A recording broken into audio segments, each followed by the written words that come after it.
భక్తులకు జ్ఞానశక్తిని ప్రసాదించే వీణా శారద అవతారంలో పిఠాపురం శ్రీ మహాలక్ష్మి అమ్మవారు భక్తులకు దివ్యానుగ్రహ దర్శనమిచ్చారు. పిఠాపురంలోని శృంగేరి శంకర మఠానికి చెందిన శ్రీ మహాలక్ష్మి అమ్మవారి ఆలయంలో అమ్మవారి శరన్నవరాత్రి ఉత్సవాల్లో 8వ రోజున వీణా శారద అవతారంలో అమ్మవారిని దివ్యంగా అలంకరించి భక్తులకు దర్శన భాగ్యం కల్పించారు.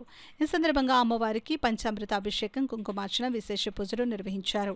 అలాగే ఆలయ ఉత్తరాధికారి వాగ్దేవి పీఠం వ్యవస్థాపకులు ఇంద్రగంటి గోపాలకృష్ణ శర్మ పర్యవేక్షణలో విద్యార్థుల చేత సామూహికంగా సరస్వతి పూజ నిర్వహించారు. అనంతరం గోపాలకృష్ణ శర్మ చేతుల మీదుగా పుస్తకాలు, పెన్నులు విద్యార్థులకు అందజేశారు. పండితులు శ్రీచక్రార్చన, నవవర్ణార్చన, చండీ, రుద్రహోమాలు తదితర పూజా కార్యక్రమాలను విశేషంగా నిర్వహించారు.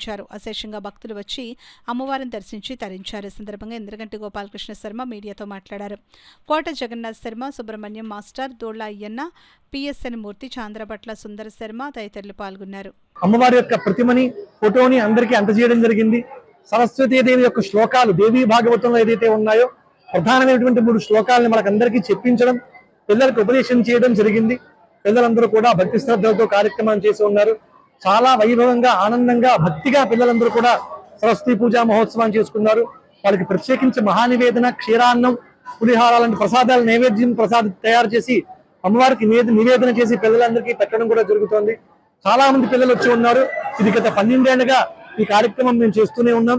ఈ శంకరమఠంగా అయిన తర్వాత, సరస్వతి మహాలక్ష్మి ఆలయం నిర్మించిన తర్వాత ఈ ప్రాంగణంలోనే చేస్తూ ఉన్నాం. చాలా వైభవంగా కార్యక్రమం జరిగింది. పిల్లలంతా వచ్చి సరస్వతి పూజ పూర్తి చేసుకున్నారు. వారందరికీ ప్రసాదాన్ని ఇచ్చి సరస్వతి మంత్రం వారందరికీ చెప్పించి వాళ్ళకు ఉపదేశించి పంపించడం జరుగుతుంది. ఆ తర్వాత సరస్వతి పూజ అయిన తర్వాత కుమారి పూజ, సుభాసిని పూజ, చండీ హోమం ఈ కార్యక్రమాలు జరుగుతాయి. ఈవేళ అమ్మవారు వీణా శారద అలంకరణతో అమ్మవారు దర్శనం ఇచ్చారు. వీణా శారదగా అలంకరించి అమ్మవారిని అర్చించడం జరుగుతుంది. వైభవంగా కార్యక్రమాలు జరుగుతూ ఉన్నాయి. అందరూ వచ్చి అమ్మవారిని దర్శించుకుని తీర్థప్రసాదాలు స్వీకరించి తరించవలసిందిగా కోరుతూ శుభం భూయాత్, సర్వే జనా సుఖినో భవంతు.